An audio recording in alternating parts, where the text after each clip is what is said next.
This is Daily Armenia, CivilNet's daily news digest. Here's what you need to know today.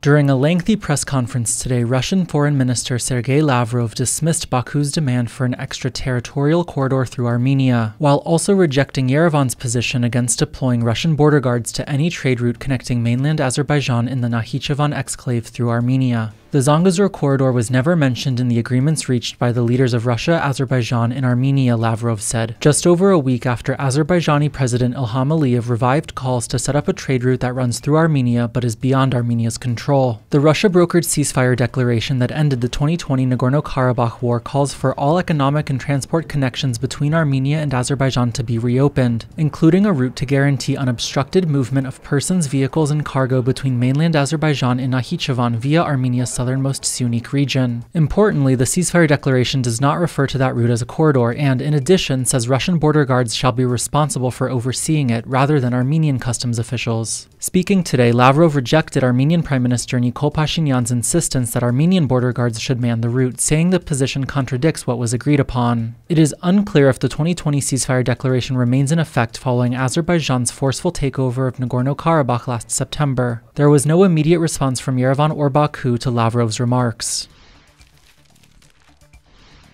Former Armenian Foreign Minister Vartan Oskanian today announced the formation in Yerevan of a formal group to advocate for the right of Armenians forcibly displaced from Nagorno-Karabakh to return to their homes. Achieving enduring peace in the region remains unattainable when a segment of the Armenian people is forcefully uprooted from its homeland and a coerced notion of peace is imposed upon Armenia, Oskanian wrote on Facebook. Additional information will be made available in the coming days, the Committee for the Defense of the Fundamental Rights of the People of Artsakh said in a brief press release. The group will be led by Oskanian, who served as Armenia's top diplomat under former President Robert Kocharyan. Meanwhile, in Paris, France's Senate voted nearly unanimously yesterday to adopt a non-binding resolution condemning Azerbaijan's forceful takeover of Nagorno-Karabakh, calling for the release of all Armenians detained in Azerbaijan, and supporting the right of Armenians forcibly displaced from Nagorno-Karabakh to return. The resolution, which passed by a vote of 336 to 1, also calls on France to impose sanctions and a fossil fuel embargo on Azerbaijan, but crucially, the French government is not required to take any actions in response to its passage. It marked the French Senate's third such symbolic vote in support of Armenia since the 2020 Nagorno-Karabakh war. In response, a group of Azerbaijani lawmakers today urged the government to consider expelling the French energy giant Total, which has substantial investments in the country's oil and gas sector.